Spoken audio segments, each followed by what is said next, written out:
လူတွေကိုကိုယ့်လက်ခုပ်ထဲကရေလိုထိမ့်ချုံနိုင်ဖို့အတွက်အစွမ်းထက်တဲ့နည်းလမ်း6ခုရှိတယ်အမှတ်စဉ်လေးကိုတော့လုံးဝမကြော်သွားနဲ့နော်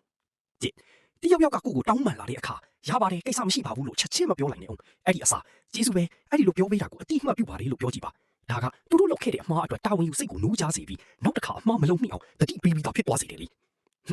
လူအများရှိမှတယောက်ကကိုကိုအဆက်ခွဲဖို့စူးစမ်းလာတယ်ချက်ချင်းပြန်မချေဖန်နဲ့ပြုံးပေးနေလိုက်လူတွေကကိုစီကနေတုံ့ပြန်မှုကိုပဲညှို့လိနေကြတာဘာမှရှင်းပြမနေပဲယုံကြည်မှုအပြည့်နဲ့ပြုံးပြနေတာကသူတို့မှကိုကိုလွှမ်းမိုးနိုင်စွမ်းတကယ်ရှိရလားဆိုလားသူတို့ပြန်တတ်တရားဝင်သွားစေလိမ့်မယ်ဟုတ်ကိုပြုံးတဲ့စကားကိုလူတွေယုံကြည်လာအောင်ဘယ်လိုလုပ်မလဲစကားပြောနေရင်သူတို့နာမည်ကိုတဘာဝချာချာလေးထိပြောပြပါလူတွေကကိုနာမည်ကိုကြားလိုက်ရရင်စိတ်ပညာအရပို့ပြီးအားရုံစိုက်လာတတ်ကြလို့ပြီလေဒေါသထွက်နေတဲ့သူတယောက်ကိုချက်ချင်းငြိမ်သွားအောင်လုပ်ချင်ရင်ကိုနဲ့လိုက်ပြီးဒေါသမထွက်နဲ့အဲ့ဒီအစားတခြားတစ်ခုခုကြောင့်စိတ်အနှောက်အယှက်ဖြစ်နေတာလားလို့အေးအေးဆေးဆေးလေးမိလိုက်ပါဒီလိုမထင်မှတ်ထားတဲ့မိကုန်းကသူတို့ကိုဒေါသတုံ့ပြန်မှုကနေရပ်တန့်သွားစီပြီးစဉ်းစားကန်းဝင်သွားစီလိမ့်မယ်လူကစဉ်းစားလိုက်ပြီးဆိုတာနဲ့ဒေါသအရှင်ကလည်းအလိုလိုကျသွားတာပေါ့နာကိုစကားပြောနေတာကိုတယောက်ကကြားဖြတ်ပြောပြီးအတန်နဲ့ဖိနှိပ်လာရင်အတန်ကိုပုံမြင့်မပြောနဲ့အတန်ကိုခတ်တိုးတိုးပဲနှိပ်ပြောလိုက်လူအများစုကတော့အတန်ပြန်အော်တက်ကြပြီမဲ့တကယ်ကိုကိုယုံကြည်မှုရှိတဲ့သူတွေကတော့အတန်ကိုနှိပ်ပြောလို့ရှိတယ်ထူးဆန်းတာကတိတ်တိုးနဲ့တီတီငိမ့်ငိမ့်ပြောတဲ့အတန်ကလူတွေရဲ့အာရုံကိုပိုဖမ်းစားနိုင်တာပဲ